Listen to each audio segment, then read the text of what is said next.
Welcome back to Face the Nation. We continue our conversation now with our panel of new House members. Earlier this week, we asked them about their priorities in Washington. Another topic, of course, all of you haven't been on the job very long, but very quickly, we did see one of your colleagues introduce articles of impeachment. The House Oversight Chairman, Elijah Cummings, said that's premature. What do you all think? Is that too soon? I think so. I'm a former federal prosecutor, and we certainly never made charging decisions before the FBI finished their investigation. I think we've got to let Mueller finish his investigation, see what evidence he finds, and then we can make some decisions. You're waiting on the Mueller report. I am. It's absolutely premature. This is way too early to be talking about this. We need to let the investigation run its course, and I just think that it's also something that can be used as a partisan lightning rod that we need to try to avoid. What about the tone of this conversation? One of your colleagues, Congresswoman from Michigan, was speaking to supporters and used a profanity and said, impeachment should be what we're talking about. What do you think of maybe not the language, but the premise of what's being talked about? I'm from Staten Island. I have no problem with profanity, okay? But what I have a problem with, though, is the fact that she is talking about this issue and urging action on this issue before the investigation has been completed. That will just continue this era of hyper-partisanship that we have to move away from. So I certainly object to it. Yeah. Congresswoman? Premature. Premature. The gravity of that word is too big and too important to just throw it around. I want to also ask you about some of the things you campaigned on. Congressman, as we said, you're from Connecticut. In your home state, that was the site of the Sandy Hook shooting. I know you've talked a bit, given your time in the classroom, and you've thought a lot about this. What is it that you think can actually get done? What are you going to try to do about gun control? Well, I think that any conversation about arming teachers is not the response to gun control. I think we have to have background checks. We have to make sure that we are getting guns off the street. So would you commend the Trump administration for this ban on bump stocks that recently happened? Yes. But not enough. It's a first step. It's a first step. Yes. Congressman Rose, you served in Afghanistan, as we said in your introduction. Both President Obama and President Trump have wanted to draw down troops from that war zone. What do you think of that idea of a drawdown or a full withdrawal? Well, there's been a larger problem in terms of the way in which we have tried to overcome 21st century threats, and that is that we are fighting sequential one-year engagements without any type of long-term strategy. So the key here in Afghanistan, because we saw in Iraq, the invasion of Iraq was absolutely foolish, but then we did a speedy withdrawal, which I believe was motivated by politics, and then we had to go right back in. We cannot afford to do the same thing in Afghanistan, but we also have to come to the realization that the only way in which we will stabilize that country is with some type of political reconciliation with the Taliban, and it's our responsibility as the part of an international coalition to provide the freedom and the space for that political reconciliation to be realized, and I intend on playing a part in trying to contribute to that. And that is not a small ask either, to get diplomatic talks with the Taliban underway. The administration is trying to do that. It absolutely isn't, but we have been at war in Afghanistan now for 17 years. To put things into perspective, people are now enlisting in the United States military who were born after 9/11. Okay, we cannot just have perpetual war, but we also have to maintain our leadership on the global stage, which means that when we make a commitment, we stand by it, and we don't just try to exercise politics on the global stage. We need to have a long-term strategy, not governed by tweets. That sounds like what the Trump administration is suggesting. Well, what I just saw was an announcement about a withdrawal like that, which took everyone by surprise. I believe that that's playing politics, and that's a shame. I don't want to see Americans put at risk. I've watched loved ones get hurt. I don't want to see that if it's unnecessary, but I just want us to have a long-term strategy that realizes the fact that politics is what matters here, and it's the United States military's job to provide that room for diplomacy to take its action. Congressman, you've also served, as we said in the introduction. What do you think? Do you support not just Afghanistan, a drawdown, but a withdrawal in total? You know, what I would add to what Max is saying, and what I think is lost a little bit in the discussion of Trump's strategy, is this idea that we don't have a good plan with our allies. We are always at our strongest as a country when we are moving forward with our traditional allies in NATO, for example. That is when we're able to get the space to have diplomatic relations, which when we bring world approbation to bear. And so when we're in an era where we're treating our traditional adversaries better than our allies, I think that is making it more and more difficult for us to operate from a point of power on the world scene. But you support a drawdown? I think we certainly need to be talking about how we end these wars, but I don't think you can do it and say, you know, as we just announced in Syria, we're just pulling out. You have to have that long-term strategy, and that is a piece that's missing. Congressman, this week, not only a new week in Congress, but also the beginning, it seems, of the 2020 presidential campaign season. I know. Get ready. Yeah. If you just finish your own campaigns, I know you're sort of, wow. Yeah. It's exhausting, but it's beginning. Yeah. Who do you think, as people who just ran competitive and successful races, how do you win as a Democrat in 2020 in a presidential race? You know, I think that 2020 is going to be about 2020, and it's not going to be about 2018. There are certainly lessons you can learn, I think, from some of our races.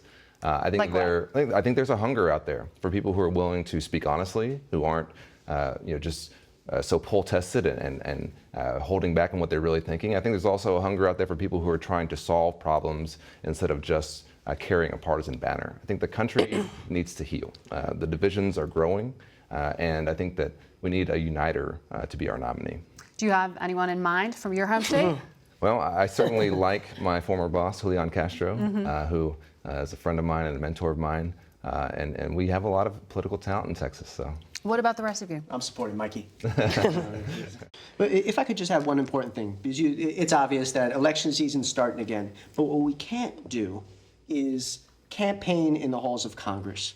When it comes to things like infrastructure and reducing health care costs, we can't say, oh, I don't want to give this president a win because it might improve his chances in 2020. Is that what you think is happening now in the House? I think that there's the potential that it could happen. We've only been governing now for 24 hours. But there's the potential that we could say, man, there's all this opportunity for consensus. Think about draining the swamp, right? Everybody's running on anti-corruption now, but in order for us to do something, we have to be bipartisan, which means everyone's going to win. If all we're thinking about is 2020, that's going to be a big, big problem, and the American people are going to suffer. I think if we're going to win as Democrats, we need to run the kind of races that form broad coalitions. The way we took back the majority of the House is through districts like mine, the 11th District of New Jersey, where I ran with a broad coalition of people on issues that everyone in my district, from progressives to conservatives, agree on. Things like infrastructure reform, things like bringing down healthcare costs, things like really, focusing on our environment and how we move forward now, not in 50 years, making sure we have universal background checks for gun purchases. These are things that the majority of Americans agree on, and the Democrats are always at their strongest when they're focused on families and they're focused on the issues that are going to move people forward. And all of that requires working with a Republican Senate and a Republican president. Yes. And all of you are willing to do that? Here's the shocking thing, though. 2016 and 2018 were not that different. It's just different political parties won. If you think about what Donald Trump ran on, okay, if you put some of the racist stuff aside for a moment, which is difficult, I know, but he spoke about infrastructure, he spoke about drug costs, he wanted to protect Medicare and Social Security, draining the swamp. We ran on many of those same things. The American people right now are united, that they want sensible solutions to deal with the things that really cause them pain and suffering. And now it's our responsibility to actually do something about it. Thank you very much for this conversation. I wish you all luck as lawmakers. Welcome to Washington. We'll be right back with our reporters panel.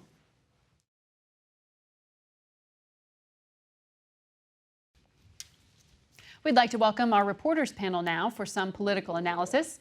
Dan Balls is the chief correspondent for the Washington Post. Ed O'Keefe is a political correspondent right here at CBS News. Shannon Pettypiece is a White House reporter for Bloomberg News, and Mark Landler covers the White House and foreign policy for the New York Times. So, Ed, I'll start with you. Did you hear any points of agreement, or were Democrats and Republicans just talking past each other on the show? Two of their best spokespeople were talking past each other this morning, yes, and I think elsewhere as well. Look, the staff meetings that are happening this weekend that the vice president is chairing is usually the kind of thing you see on maybe day 2 or day 3 of a shutdown, we can forgive the holidays, we can forgive the fact that people weren't in town, maybe that's the delay, but what are we on, day 16 now? And this continues to stretch out, and given that they're still at that very preliminary point where they're still only beginning to define what border security means to everybody, where they're still defining how $5.7 billion would be spent, we got a ways to go. Congress doesn't get back till Tuesday night, Wednesday morning. That would suggest that you got to have meetings and maybe some initial votes. I'm thinking a week from today, government's probably still shuttered, unless something urgent suddenly arises that forces them to move faster. You had Senator Durbin saying he doesn't see a way to get to $5 billion. You had Senator Graham saying no wall, no deal. Is there any point of agreement anywhere in here, Dan? There's not at this point, other than that both sides believe in border security. And, Whatever that means. and whatever, and frankly, and yeah, so whatever that means, and I think it is remarkable that we have gone now 2+ weeks, and there has been absolutely no indication of where the negotiating could actually take place. Every time they sit down, they seem to be farther away than they were and more dug in. It feels as though each side still believes that this can be a win-lose proposition. You know, I win, you lose. Right. That's never the way these kinds of things end. We'll see whether this is a different situation. Well, and the cynics would say it's not just me winning or losing. This is all campaign 2020 that they're gesturing towards, that immigration is one of those issues that divides people, but it makes them emotional and fired up as well. Is that actually a conversation about border security, or is it a conversation about politics? Well, there is certainly a lot of politics in this, because we know that for President Trump, the wall has been central to his political message. And I know there are Democrats who believe that he will never make a deal because he wants the issue more than he wants the wall, if you will. And so that's part of the hump that you have to get over in these negotiations. But with the government shut down, there's going to have to be a solution at some point. I mean, this can't go on indefinitely. The president talked about this could go on for months or even years. It's not going to go on for years. We're confident of that. But the question is how long each side is prepared to hold out. And I think what we'll get to at some point, I don't know when, is there will be enough, if you will, pain and suffering and complaints and issues that pop up as a result of the hardships caused by government being shut down that will eventually force a solution. Shannon, I mean, is that the calculus? We didn't really hear answers from either of the senators about what to do about these hundreds of thousands of American workers who are waiting for paychecks. Right. At this point, both sides think they have a winning hand politically. No one is facing any real political pressure. And part of that, again, the holidays, people weren't really paying that much attention. But for the White House, they see this good politically. Democrats, they're not really feeling any political pain at this point. So that changes at the end of this coming week, when federal employees start missing their first paycheck. There are services people will start noticing, getting your passport renewed, going to a national park on the weekend. So then you get the political pressure starting to ratchet up. But because the sides are so far apart, I don't think this ends without one side caving under political pressure. And right now, no one's feeling it, so it goes on, and there's no urgency. Mark, one of the other things that may not be breaking through but is a big headline today is the National Security Advisor in Israel making an announcement that seems to be yet another change in the Syria policy. The president said he was pulling troops out in 30 days. Then we stretched it out to 120 days. Now what's being described as a total indefinite stay of U.S. troops in Syria. What are people at the Pentagon actually being told to do? Well, it is interesting. It's as though we have come full circle from where we were on December 19th when President Trump announced this pullout and put a 30-day deadline on it. I think there's probably a great deal of confusion at the Pentagon, and I think it's not an accident that we have not seen a single four-star general come out and speak publicly about what the strategy is in Syria. There's been a great lack of synchronicity between the White House and the Pentagon all along. The question I have now is, how in sync is the National Security Advisor with his own president? President Trump, just a few minutes ago on his way to Camp David, repeated what he has said over and over again. The troops are going to come out of Syria soon. That's a very different message than what John Bolton had in Israel a few hours earlier. Some of the caveats that he put in place, namely the one that we would not pull out our troops if there was any threat that the Turks would go after our Kurdish allies, that is by all accounts a standard that cannot be met at all all in the short term. I think a lot of people in the Pentagon are skeptical the Turks can ever be relied on not to go after the Kurds. So I think that we're really in a moment of deep confusion about where this policy goes. But I have to say, it is in keeping with what we've seen from President Trump on troop deployment and withdrawal issues almost from the beginning of his presidency. He will say something dramatic, indicate a desire, determination to pull out, and then as the machinery of the national security apparatus kind of grinds on, the timetables suddenly slow down. It's a lot more complicated. His words meet reality on the ground, and I think that's the moment we're at, but it must be a very confusing one for our allies and for our adversaries. Yeah, it's not clear if the order has been given to troops to not pull out, because they had been ordered to pull out. Indeed. And we don't know who the Secretary of Defense will be either. And that's a very interesting question, because a number of the obvious candidates for the defense secretary job are actually people who went on record fairly strongly against President Trump's troop pullout. Lindsey Graham being an obvious example. Tom Cotton expressed reservations about it as well. So some of those top-tier candidates don't appear to be on the same page. There are some other names that are being bandied about, but I'm beginning to sense that maybe filling the defense secretary job will be a little bit like filling the chief of staff job was, which, if you recall, a lot of people turned it down, and Mick Mulvaney only agreed to do it on an acting basis. I wouldn't be surprised if Pat Shanahan, the acting defense secretary, is someone we see in that job for quite a few more months. And that would mean we wouldn't get to hear congressional hearings and on the record an explanation to the American people. More to talk about on the other side of this commercial break. We'll be right back in a moment.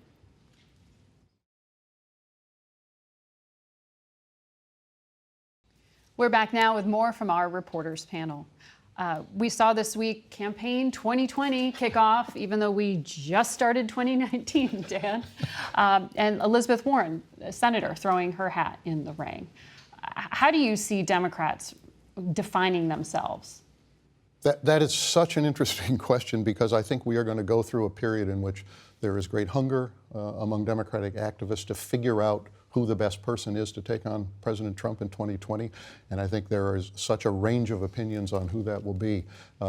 We saw in Iowa this weekend tremendous crowds that turned out for Elizabeth Warren. I think that is emblematic of the interest that people have and a desire to hear from the candidates. I think that people are approaching this with an open mind. We know this is going to be a very wide open race. There are a few people like Elizabeth Warren or Vice President Biden, Bernie Sanders, who have standing and networks and a certain amount of name identification, but there are all kinds of other people who are going to be in this with different kinds of messages. And my sense is that people are going to be reluctant to jump too quickly to one candidate and get behind that candidate. And they are going to say, as they all talk about at Iowa, they're going to kick those tires for some months as they watch and wait and listen to what people are doing. So lots of exploring without declaring, Ed? Yeah, Senator Warren was the second to do that, actually. Julian Castro, the former HUD secretary, was the first before Christmas, and will make it official next weekend.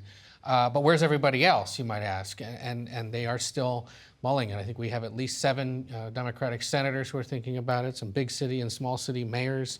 Governor Inslee of Washington State said this week he's still thinking about it. So you will see in the coming weeks continued discussions about this, people saying, yeah, I'm still thinking about it. And lest you think it's just empty talk, I heard a story from somebody who met the former vice president at an event and said to him, my mother really wants you to run. This is Biden? This is Biden. And Biden said in response to her, what's her name? Give me her number. He had an aide get her phone number. The next day he called this woman's mother, and they talked for about 10 minutes. And he asked, so you think I should run? Yes, absolutely you should. And if you do, I will volunteer for you. And he asked her all these reasons why. That happens, and they're all doing this. It's got to be tremendous for their ego. But whether or not it actually results in them running and taking the plunge, is another matter, because they have to factor in, can I stand up against somebody like Elizabeth Warren who has the name ID and the network? Can I somehow distinguish myself in a field that will feature numerous women, several different minority candidates? I have to find a way to play in the South. At the same time, I have to find a way to play in California and Georgia and all these other places because of early voting. It's going to be a tremendous competition, and one that I think a lot of people are surprised hasn't been joined by others yet But I think that's because they realize this is going to be a tremendous exercise for them. It sounds, Shannon, like you're going to see some campaigning in the halls of Congress. Oh, yeah. Based on the rundown of candidates. Yeah, well, I mean, and when you talk about this, meanwhile, at the White House, they are very clearly in 2020 mode. I mean, we could say they were in 2020 mode, 2 years ago today, but the White House is transitioning into 2020 mode. And while you have these Democrats who are exploring and making their first trip to Iowa, now you have a President Trump who has a real campaign infrastructure behind him. It's not the Trump Tower, papers flying all over the place, no one knowing who's in charge. They have an actual campaign. They have raised millions and millions of dollars. They have a big data operation. They are out of the gate and running, and the Democrats are still kind of trying to find where the starting line is or decide if they're going to show up at the race. So, I mean, that's what they're going to be up against. And they also feel like, despite how much criticism and how unpopular the president might be, they also feel like they have something really to run on. The whole slogan for 2020 is this promises made, promises kept. You might not like the promises that he kept, but they are going to say that he did what he said he was going to do. He was not one of those politicians who came to Washington and did a flip-flop. He did what he said, and they feel like that's a strong hand to run on. To your point about campaigning in Congress, that panel discussion you had with those freshman members, 3 of those 4 replaced Republicans and will go home in 2020 and run again in districts that favor Republican candidates. To watch those kinds of Democrats now in Congress twist in the wind as candidates go out and talk about a progressive tax rate, Medicare for all, agreeing with the president that maybe we should withdraw all our forces from Syria, it's going to be really difficult for a lot of these people to somehow make a mark here and somehow deal with the maybe 15, 20 people who are running for president in their party. And it's going to make things quite uncomfortable for them. Mark, I mean, one of the things that, to pick up on what Shannon was saying, promises made, promises kept, that is something the president prides himself on doing. It has been a challenge for some of his aides, though, who say sometimes you need to change with the information flow when circumstances change. You can't just keep to the promise because it was part of the original brand. Afghanistan, when the president had that cabinet meeting in front of the cameras earlier this week, he made some unusual comments. And Wall Street Journal came down pretty hard on him. Yeah, no, the president said in essence that the Soviet Union had been right to invade Afghanistan. He offered a series of reasons for that were not factually based. He said it was an anti-terrorism move. It really wasn't. And he also attributed the collapse of the Soviet Union to their misadventures in Afghanistan, which is not right. It's not totally wrong, but there were many other reasons for the collapse of the Soviet Union. But to get back to the political point you were raising, I think the troop withdrawal debate is an interesting one because it is true that he ran on withdrawing American troops from foreign conflicts. I think it's so did Obama. So did Obama, and so do, as you say, many Democrats. What I don't think has been tested, maybe at least I'd love to see it tested more, is just how resonant an issue getting out of foreign wars is for President Trump's base. We know where his base is on the border wall. We know that's why he's sticking to the wall so hard. Yeah. And I think that also explained his decision before Christmas to announce this troop withdrawal. I just would be interested to see a little more maybe research into how much his voters really care about pulling troops out. Good question. We'll be right back.